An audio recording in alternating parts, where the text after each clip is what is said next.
Hello, family and friends. Welcome back to my channel. This is Cynthia from Cynthia's Crafts and More. If you're new here, welcome. It's an honor to have you. I am doing a self-study Bible challenge. If you'd like to join me, I'd be honored to have you. I'm reading from thebible.com, YouVersion, the Bible app. And I'm reading from the book of Genesis, and I will be doing Genesis chapter 25 through 27.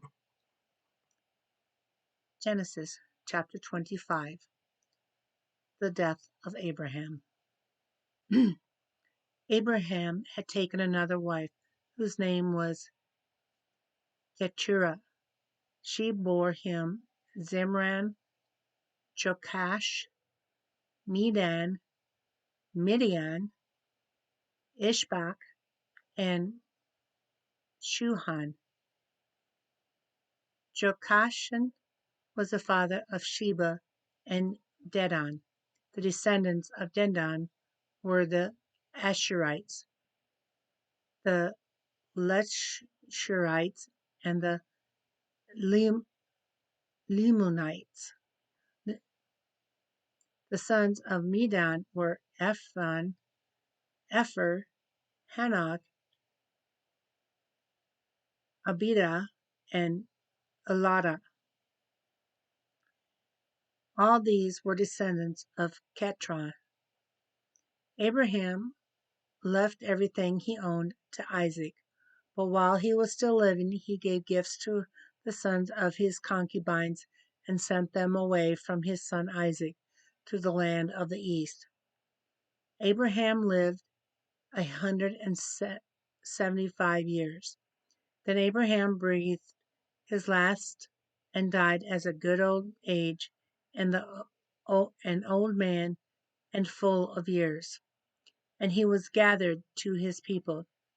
His sons Isaac and Ishmael buried him in the cave of Mechphal near Mamre, in the field of Ephron, son of Zohar, the Hittite, the field Abraham had bought from the Hittites. There Abraham was buried with his wife Sarah. After Abraham's death, God blessed his son Isaac, who then lived near Bir Lahai Roi, Ishmael's sons. This is the account of the family line of Abraham's sons. Ishmael, whom Sarah's slave Hagar, the Egyptian, bore to Abraham. These are the names of the sons of Ishmael listed in the order of birth. Nebaioth, firstborn of Ishmael, Kedar, Adabil, Mishbam, Mishma, Duma, Masa, Heda, Tema, Jetur, Naphish, and Kedemah. These were the sons of Ishmael. And these are the names of the 12 tribal rulers according to their settlements and camps. Ishmael lived 137 years. He breathed his last and died, and he was gathered to his people. His descendants settled in the area from Havilah to Shur, near the eastern border of Egypt, as you go toward Ashur, and they lived in hostility toward all the tribes related to them. Jacob and Esau. This is the account of Abraham's son Isaac. Abraham became the father of Isaac, and Isaac was 40 years old when he married Rebekah, daughter of Bethuel the Amorite from Paddan Aram, and sister to Laban the Aramean. Isaac prayed for the Lord on behalf of his wife because she was childless. The Lord answered his prayer, and his wife Rebekah became pregnant. The babies jostled each other within her, and she said, "Why is this happening to me?" So she went to inquire of the Lord. The Lord said to her, "Two nations are in your womb, and two peoples from within you will be separated. One people will be stronger than the other, and the other will serve the younger." When the time came for her to give birth, there were twin boys in her womb. The first to come out was red, and his whole body was like a hairy garment. So they named him Esau. After this, his brother came out, with his hand grasping Esau's heel, so he was named Jacob. Isaac was 60 years old when Rebekah gave birth to them. The boys grew up, and Esau became a skillful hunter, a man of the open country, while Jacob was content to stay at home among the tents. Isaac, who had a taste for wild game, loved Esau, but Rebekah loved Jacob. Once, when Jacob was cooking some stew, Esau came in from the open country, famished. He said to Jacob, "Quick, let me have some of that red stew. I'm famished." This is why he was called Edom. Jacob replied, "First sell me your birthright." "Look, I am about to die," Esau said. "What good is the birthright to me?" But Jacob said, "Swear to me first." So he swore an oath to him, selling his birthright to Jacob. Then Jacob gave Esau some bread and some lentil stew. He ate and drank, and then got up and left. So Esau despised his birthright. And this concludes Genesis chapter 25.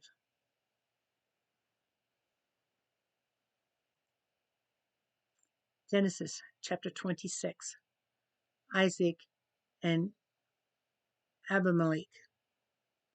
Now there was famine in the land, beside the previous famine in Abraham's time. And Isaac went to Abimelech, king of the Philistines, in Gerar. The Lord appeared to Isaac and said, "Do not go down to Egypt. Live in the land where I tell you to live. Stay in this land for a while, and I will be with you and bless you. For you and your descendants will give these lands and will confirm the oath I swore to your father Abraham. I will make your descendants as numerous as the stars in the sky and will give them all these lands, and through your offspring all nations on earth will be blessed. Because Abraham obeyed me and did everything I required of him, keeping my commands, my decrees, and my instructions." So Isaac stayed in Gerar. When the men of the place asked him about his wife, he said, "She is my sister," because he was afraid to say, "She is my wife." He thought, "The men of this place might kill me on account of Rebekah, because she is beautiful." When Isaac had been there a long time, Abimelech, king of the Philistines, looked down from a window and saw Isaac caressing his wife Rebekah. So Abimelech summoned Isaac and said, "She is really your wife. Why did you say she is my sister?" Isaac answered him, "Because I thought I might lose my life on the account of her." Then Abimelech said, "What is this you have done to us? One of the men might have well slept with your wife, and you would have brought guilt upon us." So Abimelech gave orders to all the people, "Anyone who harms this man or his wife shall surely be put to death." Isaac planted crops in that land, and that same year reaped 100-fold, because the Lord blessed him. The man became rich, and his wealth continued to grow until he became very wealthy. He had so many flocks and herds and servants that the Philistines envied him. So all the wells that his father's servants had dug in the time of his father Abraham, the Philistines stopped up, filling them with earth. Then Abimelech said to Isaac, "Move away from us. You have become too powerful for us." So Isaac moved away from there and encamped in the valley of Kir, where he settled. Isaac reopened the wells that had been dug in the time of his father Abraham, which the Philistines had stopped up after Abraham died, and he gave them the same names his father had given them. Isaac's servants dug in the valley and discovered a well of fresh water there. But the herders of Gerar quarreled with those of Isaac and said, "The water is ours." So he named the well Esek, because they disputed with him. Then they dug another well, but they quarreled over that one also. So he named it Sitnah. He moved on from there and dug another well, and no one quarreled over it. He named it Rehoboth, saying, "Now the Lord has given us room, and we will flourish in the land." From there he went to Beersheba. That night the Lord appeared to him and said, "I am the God of your father Abraham. Do not be afraid, for I am with you. I will bless you and will increase the number of your descendants for the sake of my servant Abraham." Isaac built an altar there and called on the name of. There he pitched his tent, and there his servants dug a well. Meanwhile, Abimelech had come to him from Gerar with Hazutha, his personal advisor, and Phicol, the commander of his forces. Isaac asked them, "Why have you come to me, since we are since you were hostile to me and sent me away?" They answered, "We saw clearly that the Lord was with you, so we said, we ought to be a sworn agreement between us and you. Let us make a treaty with you that you will do us no harm, just as we did not harm you, but always treated you well and sent you away peacefully. And now you are blessed by the Lord." Isaac then made a feast for them, and they ate and drank. Early the next morning the men swore an oath to each other. Then Isaac sent them on their way, and they went away peacefully. That day Isaac's servants came and told him about the well they had dug. They said, "We've found water." He called it Sheheba, and to this day the name of the town has been Beersheba. Jacob takes Esau's blessing. When Esau was 40 years old, he married Judith, daughter of Beri the Hittite, and also Basmath, daughter of Elon the Hittite. They were a source of grief to Isaac and Rebekah. And this concludes Genesis chapter 26. Genesis chapter 27. When Isaac was old and his eyes were so weak that he could no longer see, he called for Esau, his older son, and said to him, "My son." "Here I am," he answered. Isaac said, "I am now an old man and don't know the day of my death.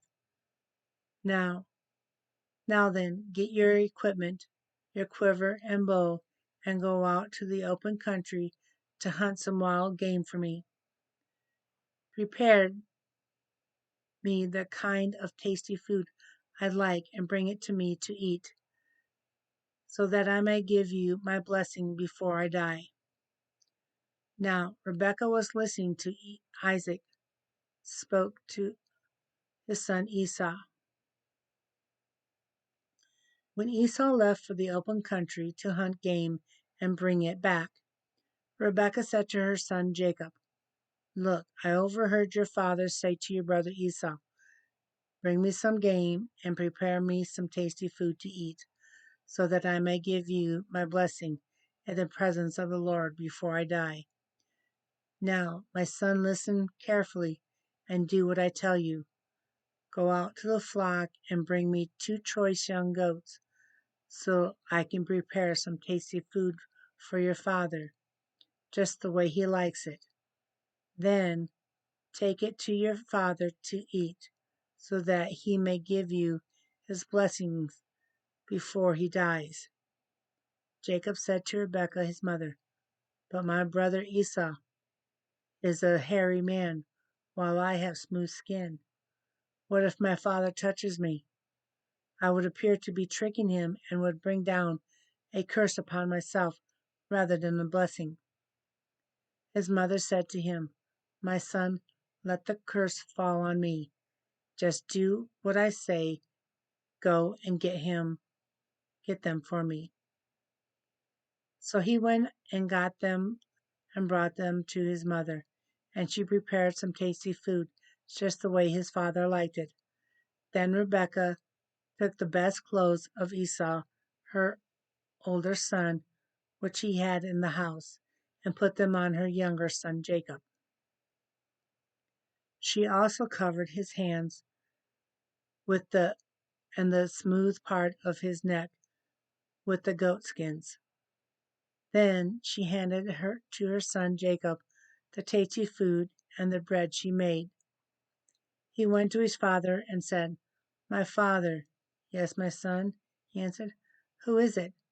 Jacob said to his father, "I am Esau, your firstborn. I have done you as you told me.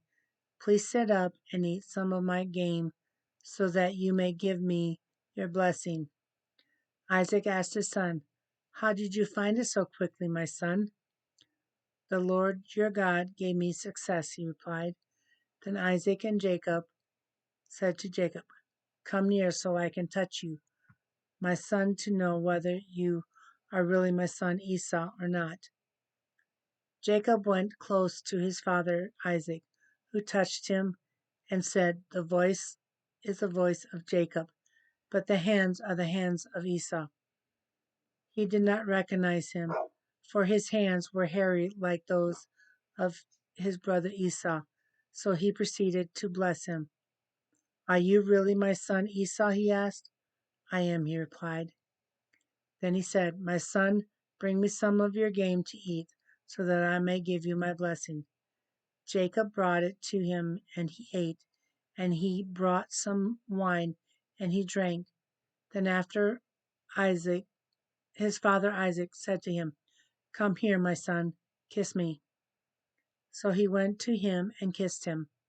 When Isaac caught the smell of his clothes, he blessed him and said, "Ah, the smell of my son is like the smell of a field that the Lord has blessed.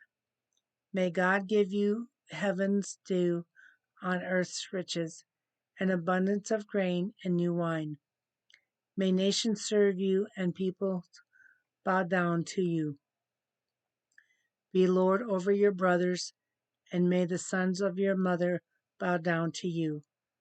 May those who curse you be cursed, and may those who bless you be, be blessed."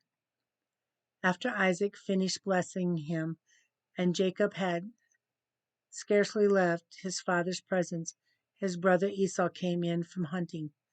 He too prepared some tasty food and brought it to his father. Then he said to him, "My father, please sit up and eat some of my game, so that you may give me your blessing." His father Isaac asked him, "Who are you?" "I am your son," he answered, "your firstborn, Esau." Isaac trembled violently and said, "Who was it then that hunted game and brought it to me? I ate it just before you came, and I blessed him, and indeed he will be blessed." When Esau heard his father's words, he burst out with a loud and bitter cry and said to his father, "Bless me, me too, my father," he said. "Your brother," but he said, "Your brother came deceitfully and took your blessing." Esau said, "Isn't he rightly named Jacob? This is the second time he has taken advantage of me. He took my birthright, and now he's taking my blessing." Then he asked, "Haven't you reserved any blessing for me?" Isaac answered Esau, "I have made him lord over you and have made all his relatives and servants, and I have sustained him with grain and new wine.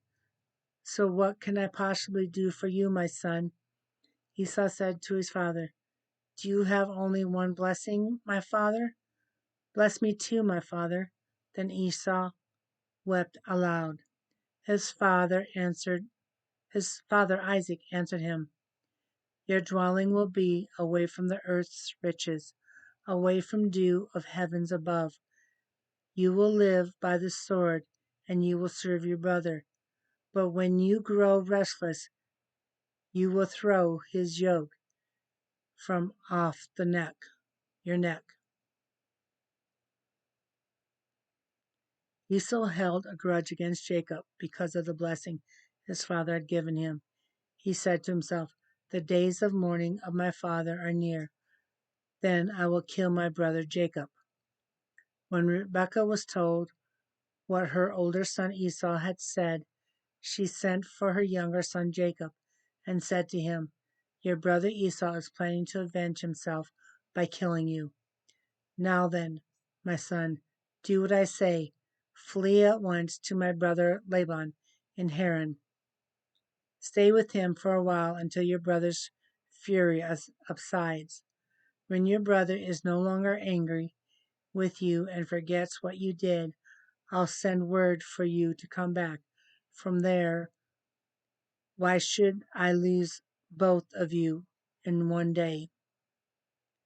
Then Rebekah said to Isaac, "I am disgusted with living because of these Hittite women. If Jacob takes a wife from among the women of this land, from Hittite women like these, my life will not be worth living."